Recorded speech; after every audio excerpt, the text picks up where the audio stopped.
All right, high rollers. I saw the tweet from Live at the Bike yesterday, immediately got excited. A special game has been organized for the end of this month featuring two of the game's biggest names. I mean, two of the true superstars of poker. Phil Hellmuth and Antonio Esfandiari. It'll run January 31st on Live at the Bike, and our guest today helped put it all together. A former basketball researcher at ESPN, current cash game pro, commentator, and producer at Live at the Bike, at the Ryan Feldman on Twitter. Ryan Feldman, welcome to the show, man. Thanks for being our high roller today.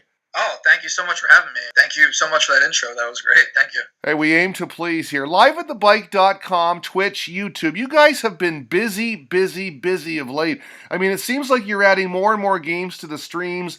Live at the Bike has traditionally been known for its 5-5, 5-10 games, been going on for a long time.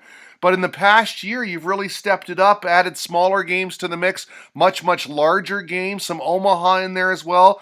You've been pushing variety, which I think is great. Is that the trend for 2018 as well? Yeah, we're just going to keep doing what we've been doing for the last few months of the last year, which is, trying to have something for everybody, trying to please our core fan base and our subscribers, trying to give a little something for everybody to learn from and to be entertained by, and to also throw in, those bigger games and those bigger names every once in a while, just to have something different, So the core that we have is, a 2-3 game, a 5-5 game, a 5-10 game, things like that people can really relate to. Watch the local LA players and how they play. See what a real cash game looks like in a casino. This isn't really a TV show. It's just a camera showing what a real poker table looks like in LA. And then, every once in a while we throw in those bigger games. We have the 25-50 games on Fridays, which now has become 25, 50, 100, sometimes 50, 100, 200. So we like to do a little of everything and have a lot of education and entertainment in there as well. Yeah, I think it's a really good tool, and you've got a hardcore base of fans. I'm one of them. I love the live streaming, the fact that it's easily available. It's there all the time. So I appreciate the good content. And can you talk about the education tool as well? Because you get to see some of these players, and you mentioned it, that it is the true casino lifestyle, right? This is in the heart of LA, big time cash games, a lot of pros, and you can really learn a lot from watching some of these regulars especially. Yeah, for sure. Education is a big part of what we do, entertainment as well. But the education part, our commentators will really get into hands and break down hands during the live broadcast. So if you're watching those live broadcasts, every so often there's a hand that's really interesting, and our commentators, myself and a few of our other guys, JJ and Bart and Wayne and Weeze, they're going to break down hands and really talk about why a player is doing what they're doing and have that discussion, answer questions from the chat about it and things like that. And then we also have exclusive strategy videos in our archive on liveatthebike.com for our subscribers. So people that subscribe and pay the monthly fee or the yearly fee on liveatthebike.com, they'll get videos that are strategy videos that only they can watch. So Bart does a bunch. Me and JJ did a really cool one last month. Joe Ingram, who works with us, does some PLO strategy videos. So we like to give a little extra for our subscribers. I'd like to talk about some of the theme weeks that you've got going on in a minute, but if you could talk about LA, because you mentioned it there, the bicycle casino, the Commerce, other casinos, there's lots of action. People talk about Las Vegas, there's a lot of talk about Florida, but when you talk about LA, I mean, you're talking about the heart of poker, aren't you? Yeah, definitely. I mean, I moved here a little over 3 years ago from the East Coast, and, I've been to Vegas, obviously, I've been to Florida, I've been all over the East Coast, and I think LA is the best. I love it. There's action, there's personalities. It's just great. I just love it. Never moving away from here. I think the poker is great. I think the lifestyle is great. I agree. LA is definitely the heart of poker, in my opinion. Okay, liveatthebike.com. I know you've got some interview shows on there. You do some interviews, you do some podcasts. You've been adding those theme weeks that we talked about, Doug Polk Week, Joey Ingram Week, Mike Matisow even. I hope we see more of those. Are you getting good response to those? And, when you talk about Joey Ingram and Doug Polk, it's really a dynamic duo, right? Especially with their social media platforms and their friendship. They're not really fish in the poker world, but for Live at the Bike, it's a good catch, right? Yeah, definitely. We're really excited about working with both of them. Joe Ingram came on board a few months ago to do a Monday show for us. It's every Monday at 6 p.m. Pacific, where he interacts with the fans and, has guests on, and that's what he's best at. And, we brought him here for a week, did a bunch of PLO games that he played in. That was really cool. And then, Doug Polk has come twice He came last February, and then he came in, what was that, November, I believe. And he did a week for us both times where we had all different size cash games that he played in, and it was a lot of fun. And, I love what Doug Polk does for poker. He's really helped popularize the game, and he really combines that education and entertainment if you watch his videos. So he's really easy to work with. He's just super down to earth. And yeah, it did a lot for us bringing Doug here for the week both times. We just got a lot more eyes on our product, and it was great. So we're hoping that we can have Doug again at some point in 2018. Yeah, we had Don Kim on the show, and he said that he's good friends with Doug Polk, and he said the reason why Doug Polk is a standout in poker is because what you see on the screen is really how he is in real life. He's kind of a goofball, but he brings an education value and some entertainment too. Yeah, exactly. He really is who he is. Doug is a super just down-to-earth guy. He's great for poker. He really loves what he does. He's great with the fans. When people come up to him and want to talk to him in a casino, he's always going to take pictures with them and have a conversation with them. If I ever need to hit him up for something and ask him a question or, talk about ideas or something like that, he's always quick to respond. No matter how busy he is, he's never going to big time anyone. He's never going to be too busy for anyone. He really just loves poker, loves interacting with people, loves having fun at the table, and I really like what Doug Polk has done for poker. He's a definite proven winner too. So yeah, it's a good addition to Live at the Bike. A lot of good programming of late. I hope you guys keep that up, man. I'm wondering if you can walk us through your role in setting up some of these bigger cash games. Are you reaching out to the players? Are they contacting you? I know you've got the regular games in place, but these special games that you put on, how do they come together? Yeah, every situation, I guess, is a little different, but for this one, for example, I'd say in general, it's all about just networking and having a relationship with all these different players, and then you're able to put these things together. So for this one, for example, the other day, Phil Hellmuth had just contacted me randomly and just said, "Hey, I'm going to be in LA. I have a day to play before I fly back. Do you have a game that I could play in?" Because, I'd been in contact with him, and I had been talking to him about the main event Champions Week, which I guess we'll talk about in a little bit. And so he just reached out to me and said, "Hey, I'm going to be in LA. I'm doing this shoot for WPT the next day, the 31st, in LA all day. I'm not flying back till at night. Do you have a game that we could do?" And I said, "You know what? Let me think." We had a PLO game scheduled that night, but you know what? Like, Phil Hellmuth wants to play. Let's set up a game. Right. And so I talked to him, and we brainstormed, and I said, "Hey, all right, let's do a special game that afternoon. Let's do a 5100 game, and we'll put something really cool together." And we talked about, like, who to invite, who should we have in the game. And I said, should I invite Antonio? Should I invite this person? And he's like, yes, absolutely, let's do it.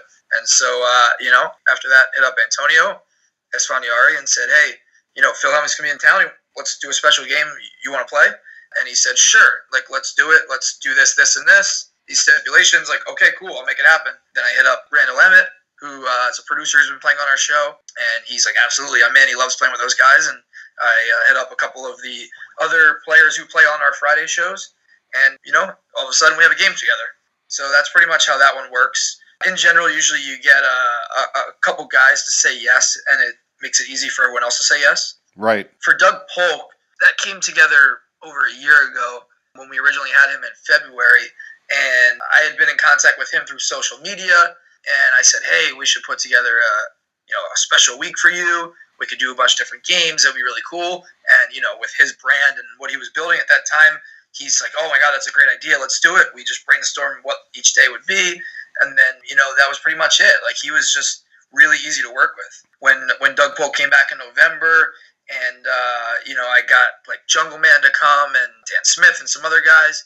Yeah, that was really just me like contacting people, and like I had Jungle Man's contact, and I just said, "Hey, we're going to put together a big game. Like, do you want to play?" And he's like, "Okay, I might be able to." And we just, talk back and forth until we made it happen. So, every situation is a little different, but I think that, when you have the name Live at the Bike and people know what it is, it helps a lot. And then when you have a couple people involved that are already going to play that game, it makes it a lot easier to get the rest of the lineup together.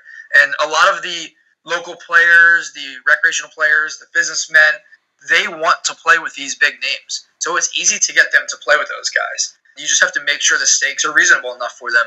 And for the name pros, like a lot of them, they just want to play in good games. Some of them, like Doug Polk, like they're out there to promote themselves, so that's easy. And then the other guys, like they just want to play in good games. So if we put together a good game, that's all that matters. And that's always my first priority for any of these things is just to put together a good, action-packed, entertaining game. Well, I think this one on January 31st is going to be all that and then some. You add Randall Emmett in there.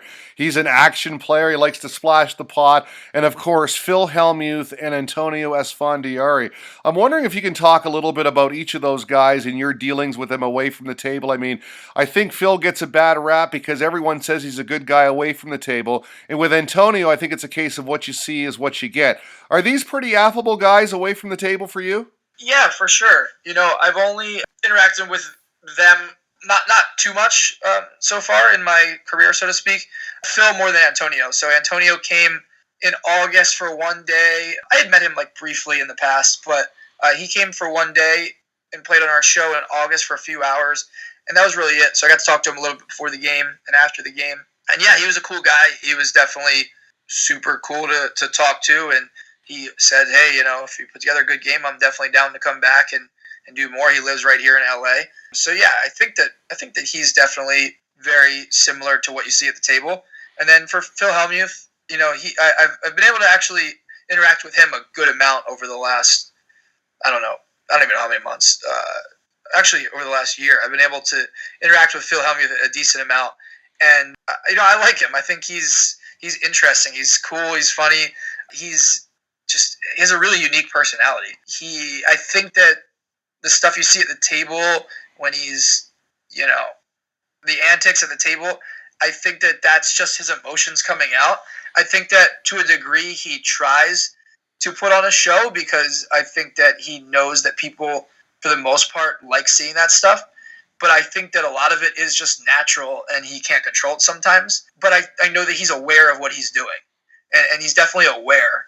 He knows that he's saying what he's saying and acting the way he's acting. Right. But off the table, I think that Phil is a super nice guy, just loves to talk, just loves to tell stories.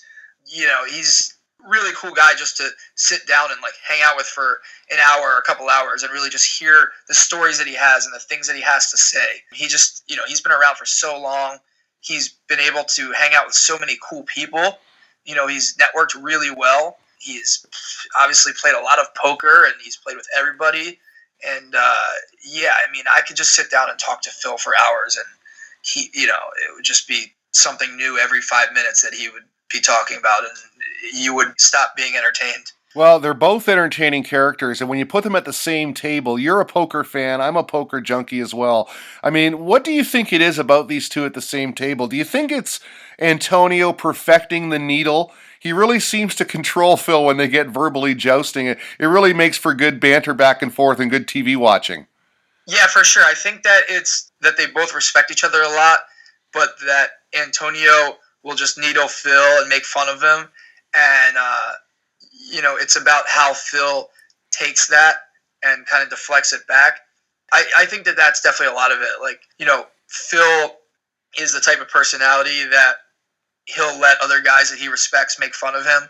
And seeing that interaction at the table is definitely really entertaining. Yeah, it's really fun to watch. Well, I'm really looking forward to that. Again, it's January 31st, 4 p.m. Eastern Time, 1 p.m. LA time from Live at the Bike. The Magician versus the Poker Brat. Very exciting. 5,100. There's going to be lots of money on the table. It's going to be juicy action. I'll be glued for sure. Now, one thing I just learned today, I haven't seen the tweets on this, but I know they're out there. The WSOP main event winners are coming to Live at the Bike March 1st and 2nd. That's exciting. Yeah, I'm really excited about that. That's going to be really cool. It's something that really hasn't been done before. Maybe it's been tried 12, 15 years ago, but anytime recently, it hasn't happened. And we're really excited about that. So we're going to do 2 straight days of Live at the Bike shows with just main event winners. We're going to call it Main Event Champions Week. The first day, March 1st, is going to be a sit and go. And the second day is going to be a cash game. And so we're working on exactly who's going to be in it. We've been in talks with a dozen or so past champs. But tentatively, it looks like we have the last 3 champions. Scott Blumstein, Qui Win, Joe McKean, and then Ryan Reese should be in for at least the sit and go. And Johnny Chan, we're really excited about as Wow. well. Of course, the two-time champion. So, and then, obviously we're in talks with a lot of other people, including Phil. We're really excited about the lineup that we're going to put together. We just don't want to jump the gun and confirm too many guys yet because we're still far away from it. But, all the guys that you could think of that would be like the best guys to have in those games, we've been in talks with them. And, it's going to be really cool. We're talking about a full table for 2 straight days of main event champions, kind of like the Tournament of Champions, the Cash Game of Champions. It's going to be great. Wow, that's amazing. That's exciting. I can't wait for that. I hope you're in talks with Jamie Gold. I mean, 2006, a lot of controversy, but I'll tell you what, the guy sure was fun to watch. Yeah, for sure. I'm definitely in talks with him and a lot of the main event champs that you would imagine over the last however many years. Mostly the American ones, not so many of the European ones yet. But Right. yeah, I'm really excited about the lineup that we're going to have those 2 days. It's going to be really cool. One of the coolest things we've ever done. I imagine a lot of fanfare for that, trying to predict who's going to win the sit and go with 9 main event champions. A lot of prestige for that. Hopefully we'll have some prizes to give away for that. Yeah, there's just, imagine, sitting down, you're a main event champion, and then you win that sit and go against the other champions. Now you're the champion of champions. That's what we're going to be doing on March 1st and March 2nd. Oh, that's exciting, man. Lots of good stuff in store and Live at the Bike. We talked earlier about the educational value of liveatthebike.com. In doing research for this interview, I came across a hand you played on Live at the Bike with the 9-7 of clubs. You were facing a guy named Ed, and the title of the video was Can Ryan Feldman Call Him Down? I think that's a situation, if you remember the hand, where a lot of amateurs run into in card rooms all over the place, even in smaller games like a 1-2 or a 1-3 game. The river bet in your case, I think, was 500, but for a lot of people, it might be 125 or 150, and they really face a decision with all those straight cards and, of course, the ace on the board. It seemed like a pretty easy call for you. Can you quickly run us through your thought process and maybe provide a tip for guys like me that find those decisions very tough? Oh man, I do remember the hand now, but I gotta.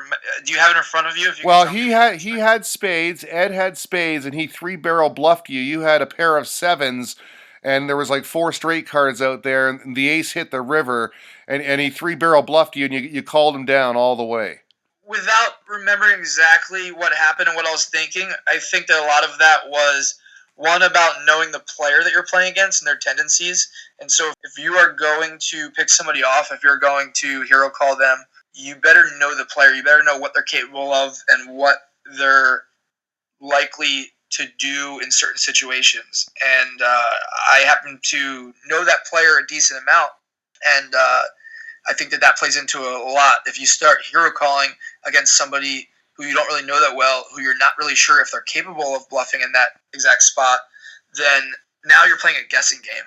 And now you're just playing really high variance. But if you put yourself in a spot where, you're making really good educated guesses, then it's a profitable spot. And I think also it came, I guess the ace hit the river. So it came down to just, what hand is he going to continue to... Well, there were 2 spades on the flop. He had 2 spades in his hand, so you bet 75 on the flop with a gut shot. You hit your 7 on the turn, put 4 straight cards out there. He fired again on a missed flush, and then again on the river, and you called him in. I just find it a spot where a lot of times people just say, "Oh well, he must have it. I mean, he's fired 3 times, so I'm going to fold here." Where you pick up a pretty nice spot in that situation, just having the guts and the fortitude to make the call. Yeah, you just have to think, what hand is he going to barrel with where, he's not going to be deterred by the ace in the river, or he's not going to be deterred by the straight card of the turn. Like, he's just going to keep barreling, keep barreling, keep barreling. Well, would he do this with the front door flush draw? Does this specific player play like that? Have I seen him do this with flush draws before?